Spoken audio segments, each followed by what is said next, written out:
자, 오늘의 얘기인 대우조선입니다. 대우조선 볼까? 오늘 뉴스가 났죠? 산은이 이렇게 했다고.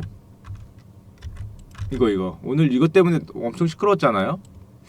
산은이 갖고 있던 지분을 현대중공업과 현대중공업에다가 대우조선 지분 물량을 전량 팔겠다 라는 뉴스가 나왔어요.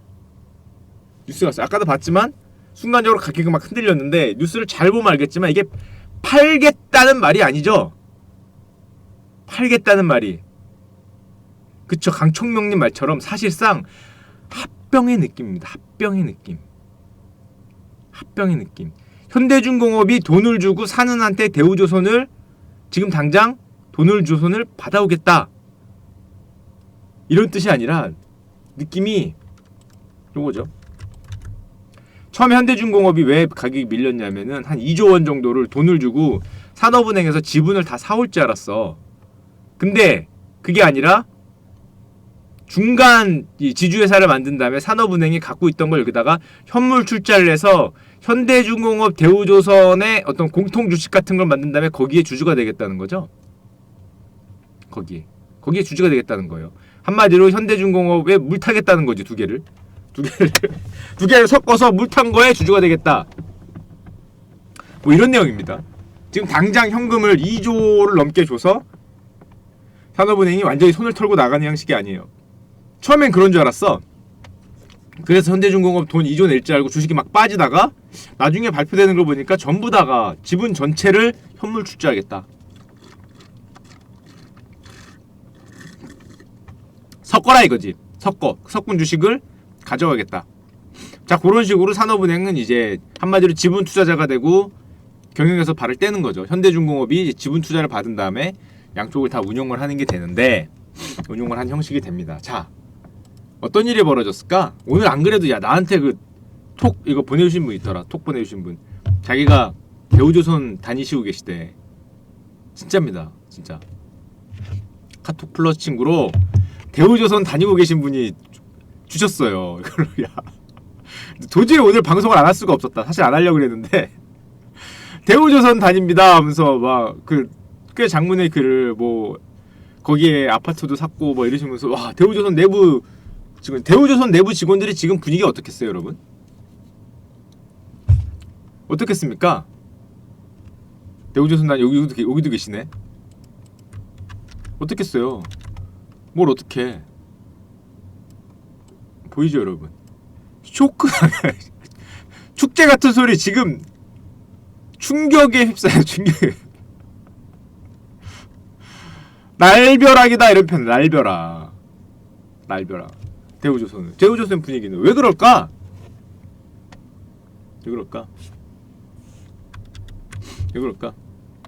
여러분들이 예를 들면 뭐 제가 금융에 있으니까 금융의 얘기를 듭시다. 어떤 소규모 증권사에 있어요. 그럼 누가 인수하는 게 제일 좋아요? 누가 인수하는 게? 같은 증권사가 인수하는 게 좋습니까?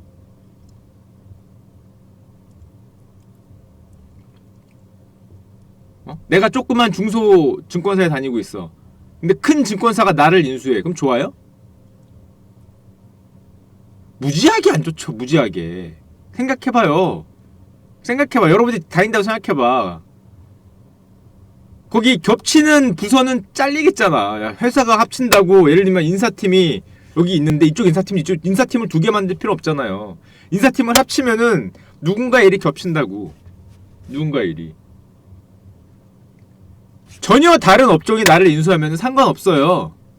거기 인사팀이 우리 것까지 못할 테니까, 거기 기후팀이 우리 것까지 못할 테니까, 거기 물류팀이 우리 것까지 못할 테니까 상관없는데, 같은 업종을 있는 회사가 합치잖아? 그러면 겹치는 게 생길 수밖에 없어요. 겹치는 밖에. 근데 누가 인수해요, 대우조선을? 현대중공업이 인수하죠. 현대중공업. 차라리 대우조선을 저기 뭐 누가 인수한다 그럴까? 뭐 SK가 인수한다. 그러면 달라졌을 수도 있어. SK가 인수. SK는 없잖아. 조선이. 근데 현대중공업 조선을 하는 회사잖아. 야, 그러면은 일단 겹치는 거를 치겠지. 일단 겹치는 거. 그런 생각을 하잖아요. 당연히 대우조선 다닌다고 생각하면.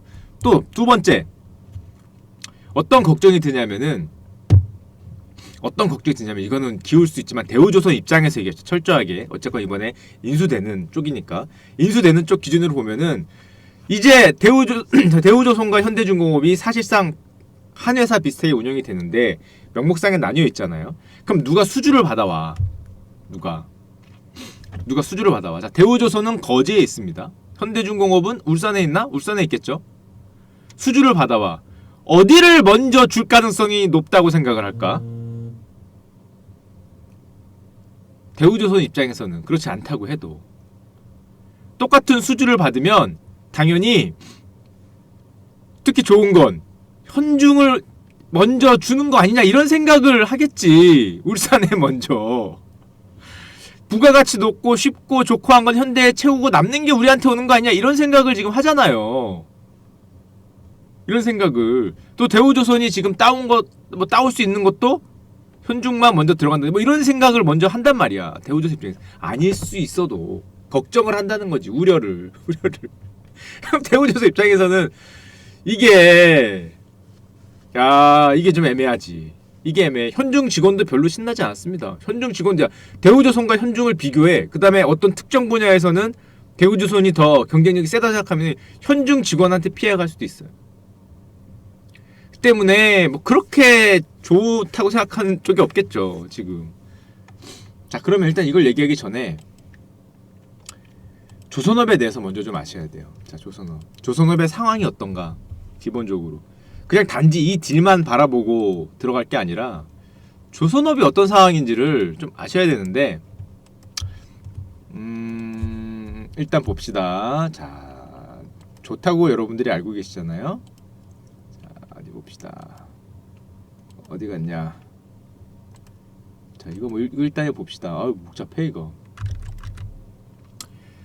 자, 최근에 수주가 어떻게 됐는지 한번 봅시다. 우리나라, 중국, 일본이죠. 파란 게 우리나라 수주량이에요.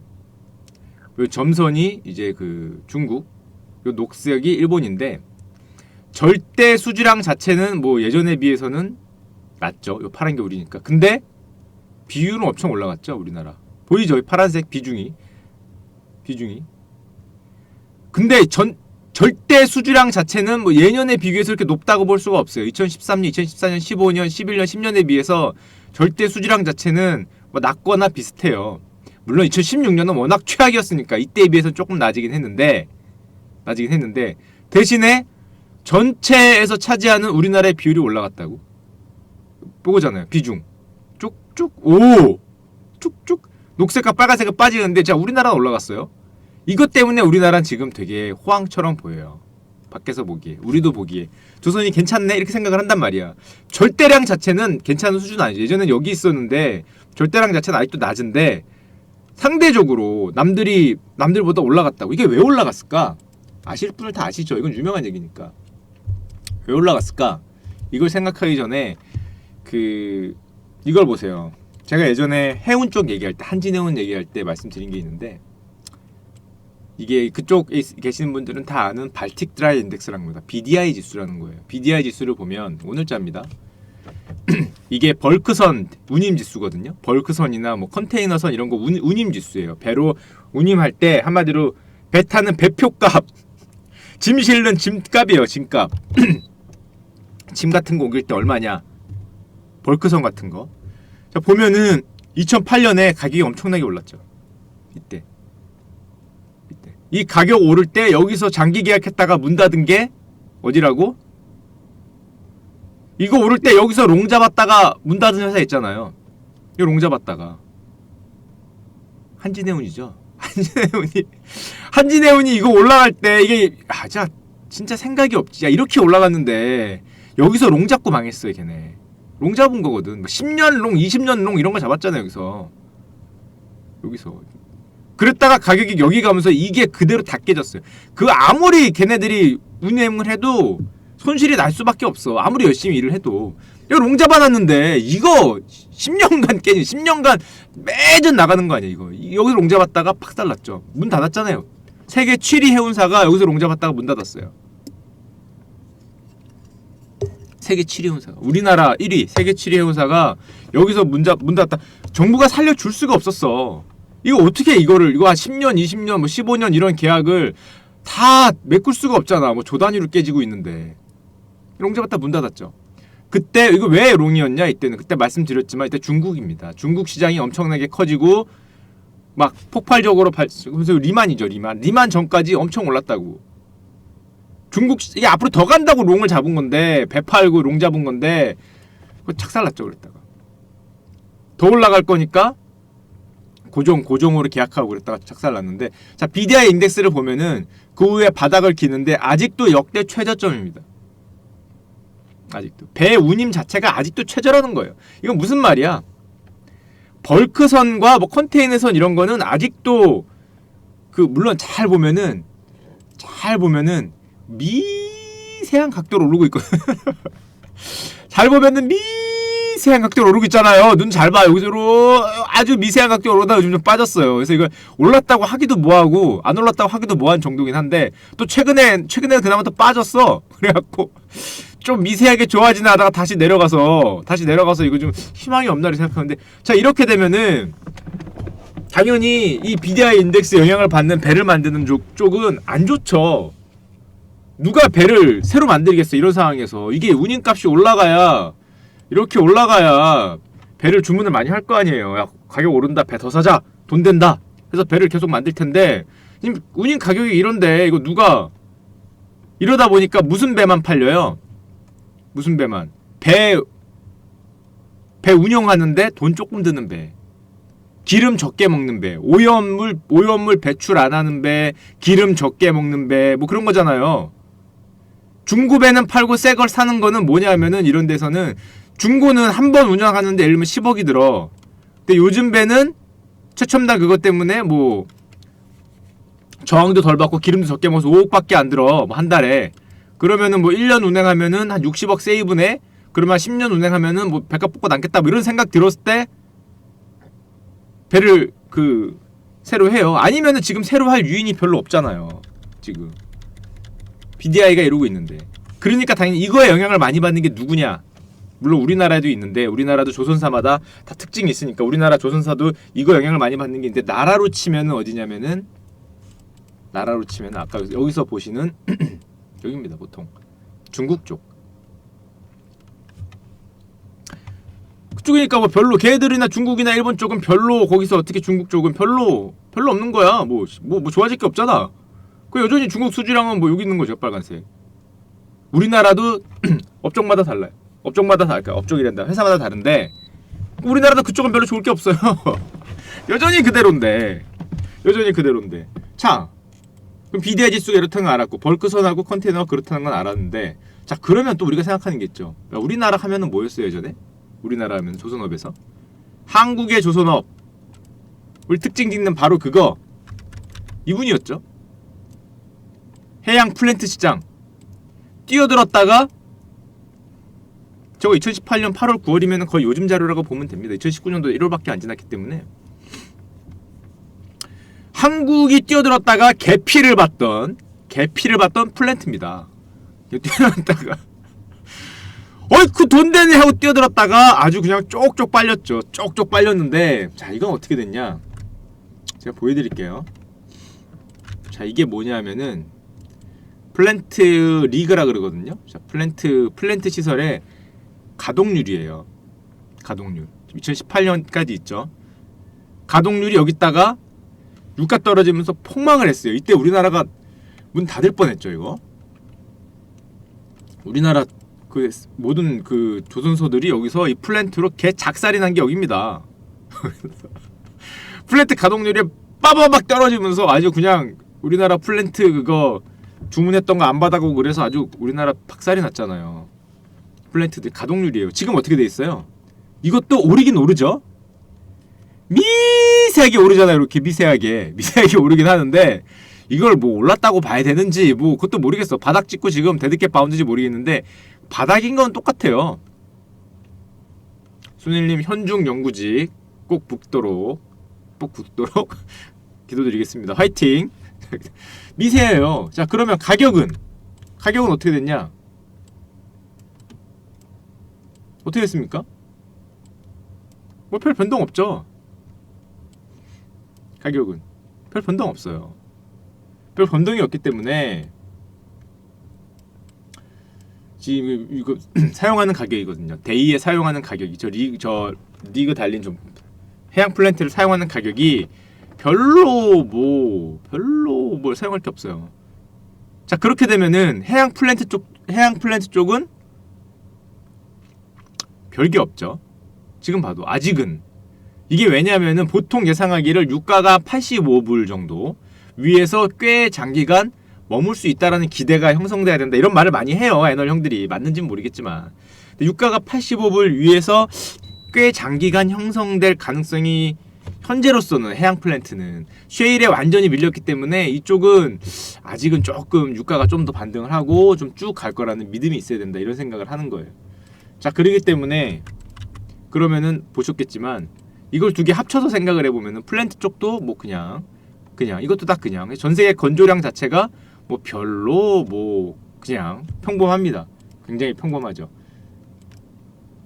자, 하지만 자, 이게 우리나라예요. 이제 우리나라 레포트에 나온 내용인데 LNG선의 다량 수주. 우리나라는 요즘에 왜 수혜를 보고 있냐? 저런 상황에서도 그쵸. 보통 평균적으로 배들의 그 건조되는 거는 별로 바뀐 게 없는데 하필 우리나라가 강점을 가진 게 뭐였다? 다 아는 내용이죠. 이거 우리나라 강점을 가진 게 이거였죠. 이게 우리나라가 강점을 가진 거였어요. 왜냐하면 LNG라는 게 가장 중요한 게 뭐예요? LNG선의 가장 중요한 거 당연히 뭐 속도 물론 경제성도 중요하지만 안전은 중국 배가 몇 번 문제를 일으킵니다. 중국 배가 물론 이게 경제성도 중요해요. 경제성도 중요하긴 한데 어쨌건 쌍열님이 100개를 후원하셨습니다. 쌍열님 감사합니다. 쌍열 안녕 감사합니다. 중국 배가 몇 번 문제를 일으켜요. 몇 번 문제를 일으키면서 한국 쪽에 LNG선 수요가 몰려요. 셰일가스 그런 거에 영향을 받죠. 요즘에 가스 하는데 LNG선에 수요가 몰리면서 우리나라 수주량이 꽤 좋아졌는데 꽤 좋아졌다 그래도 뭐 예전 평균보다는 좀 못한 정도죠. 예년 수준은 아니에요. 그냥 좋아진 거죠. 자, 그러면 여기 또 나있죠. 수주 개선의 속도가 세계장보다 매우 높으나 이것까지는 이 사람의 판단이야. 이 레포트 쓴 형은 이 LNG선 다량 수주가 일시적으로 판단을 하고 있는데 이건 알 수가 없죠.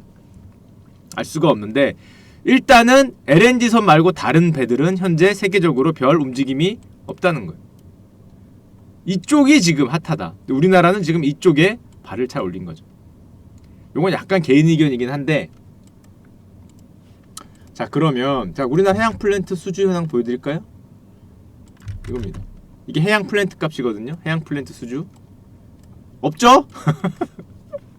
2011년에 이랬다가 개폭망을 한 다음에 우리나라 완전히 폭망을 한 다음에 2016, 2017, 2018 없다고 보시면 됩니다.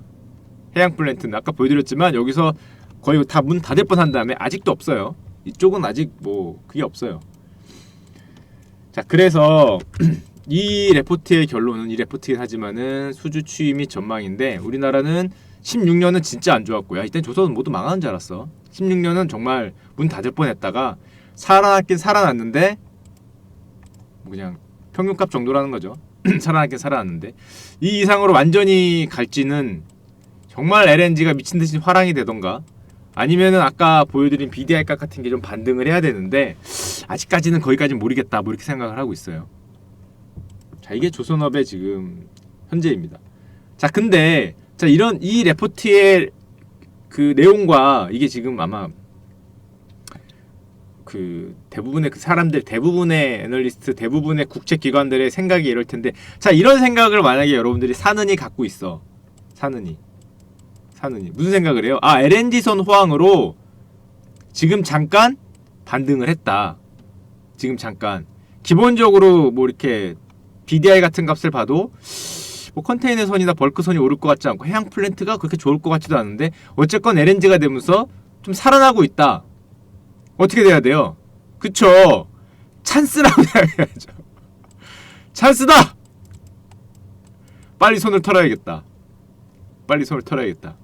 그 사는 입장에서는 사는은 뭐 원래 그 조선업을 하는 회사가 아니라 금융기관이니까 당연히 팔 찬스라고 생각을 할 겁니다. 팔 찬스라고. 일단은 일단은 지금 안 팔면 또 어떻게 될지 어떻게 알아. 지금 고점이라고까지 생각하지는 않을 것 같아. LNG가 좋으니까 아직도 좋고 있고, 좋은 지 얼마 되지도 않았고 2018년 중반부터 지금 1년도 안 됐으니까 어쨌건 살아나고 드디어 매수자가 관심을 보일 때 찬스를 쓰는 거죠. 빨리 손을 털어야 되는데 사는이 되게 많이 갖고 있습니다. 이것저것. 자, 그리고 보시면 어디 갔지? 자, 그래서 결론적으로 얘들이 사방에 얘기하고 있죠. 삼성중공업에도 오퍼를 넣었어요. 너희들이 현중보다 조건을 좋게 주면은 너희들한테도 팔겠다라고 오퍼를 넣었는데 기대는 없죠. 거의 삼중이 이거 사겠다고 나설이라는 기대는 거의 안 하는 것 같아. 거의 뭐 정말 의견을 갑자기 우리가 경쟁하겠다고 띄워줄 수도 있겠지만, 기본적으로 삼성그룹 내에서 삼성중공업이 어떤 그렇게 정부의, 아니 삼성 이거 뭐냐, 드라이브를 걸리는 쪽이 아니니까 얘네는 지금 삼바, 뭐 그쪽에 바이오, 뭐 AI, 전장산업, 삼성전자 그쪽이잖아요. 중공업의 그룹이 지금 드라이브를 걸 것 같지가 않아서 저것도 팔았는데, 방산업체도 다 팔았는데 이거 정리하지 않을까 이런 걱정을 하고 있지, 이거에다가 돈을 넣어서 드라이브를 걸진 않을 거다라고 생각을 하고 있죠. 물론 삼성전자가 뭐 돈을 엄청나게 버니까 넣을 수도 있겠지만, 그렇기 때문에 수령은 했지만 뭐 이거 별로라고 생각되면은 거의 현중으로 지금 넘어가는. 삼중은 지금 오히려 팔 수도 있지 않냐는 이런 걱정을 자, 하고 있죠. 화학도 팔고 진짜 방산도 팔았기 때문에. 자, 그래서 지금 조선산업이 현재 이렇기 때문에, 분위기가 이렇기 때문에 매각 그 이슈가 불거졌다. 사실 예상할 수 있었죠, 매각 된다는 거. 얘네 자체만으로 또 약간의 이슈가 있는데 이거는 그냥 금융 내용이니까 재밌는 걸 하나 봐주세요. 얘네 어떤 이슈가 있냐면, 신문에 오늘 나왔죠. 대우조선해양은 영구전환사채라는 게 있습니다. 영구전환사채. 이게 또 재밌어요, 내용이. 영구전환사채가 뭐냐? 영구전환사채. 영구 없다의 영구는 아니죠. 영구 없다 영구는 아닌데 말이 영구지. 이거 30년짜리입니다. 만기가 그냥 30년이에요. 30년. 이게 뭐냐면은 수출입은행이 대우조선해양에 돈 빌려줬다가 돈을 띄어먹힙니다. 수출입은행이. 이거 다 수출입은행이거든요. 몰라. 수출입은행이 1조 2천원, 거의 얼마야? 3조를 대우조선해양에 살려주겠다고 구제를 넣었다가 돈을 띄어먹혀요. 못 받게 생겼잖아. 못 받게 생기니까 대우조선해양이 배를 쬐거든. 날 죽여라! 이러고 배를 쬐니까, 날 죽여라고 배를 쬐니까 이걸 손실 처리할 수도 없고, 그러면은 그렇다고 얘네 주식을 수출입은행이 받기도, 뭐 증자로 해라, 출자로 바꿔라 그러는데 출자로 이걸 다 바꿀 수도 없으니까 CB로 받습니다. CB로. CB가 뭐냐면은 언제든지 주식으로 전환할 수 있는 채권으로 받아요. 만기 30년짜리 주식으로. 지금 뭐 지났죠. 요거 하나 남고 전환 가능 시점이 다 지나긴 했는데 30년짜리 받아요. 그러니까 사실은 이제 대우조선해양 입장에서는 이거를 주식처럼 생각을 해요. 주식처럼.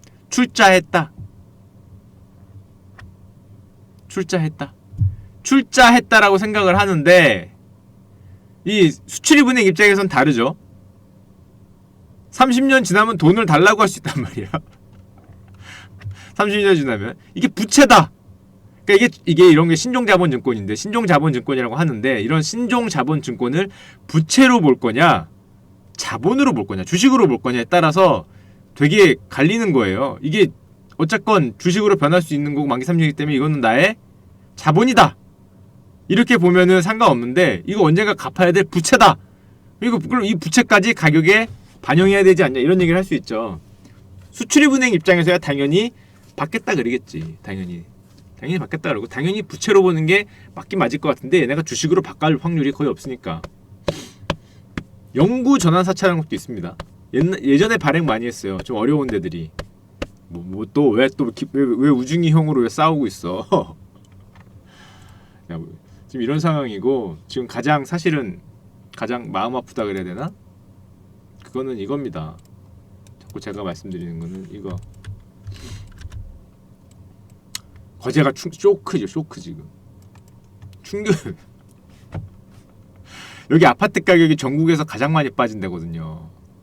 거제가 아파트 나중에 그 제가 보여드렸죠. 거제 그쪽은 아파트 가격 이거 야 폭망했는데 지금 이거 대우조선 한 번 이거 더 맞으면은 여기 지금 다니는 노동자들은 거기 앞에 아파트 산 분들은 지금 원투펀치야 원투펀치. 게다가 이거 은행 비수를 사고 그랬으면 원투펀치잖아요.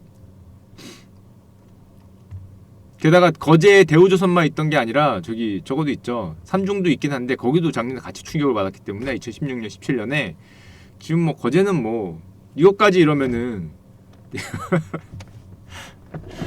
아파트 1억 받았어요? 초코차이님 상당히 좀 마음이 아프. 좀 잘 되기를 좀 바라야 되는데 현대중공업이 좀 잘 돼서 이름을 뭐 합치거나 할 것 같지는 않은데 당장 현중으로 대우조선이 완전 흡수될 것 같지는 않고 양사 체제로 가지 않을까? 현재는 이렇게 보이는데 언젠가는 흡수가 되겠지. 아니면 현대 기아차처럼 갈 수도 있을 것 같긴 해. 현기차처럼 간다고 하더라도 결국에는 뭐 기본적인 플랫폼 공유 같은 거를 다 하게 될 텐데 그때까지는 좀 잘 가도록 그게 좀 마음이 아픈 상황이죠. 현기차처럼 갈 수도 있고 합칠 수도 있을 것 같은데 조선업 현황은 아까 제가 보여드렸죠. 어떤 상황인지. 자 그렇습니다. 그래서 앞으로 조금 더 봐야 된다 뉴스를.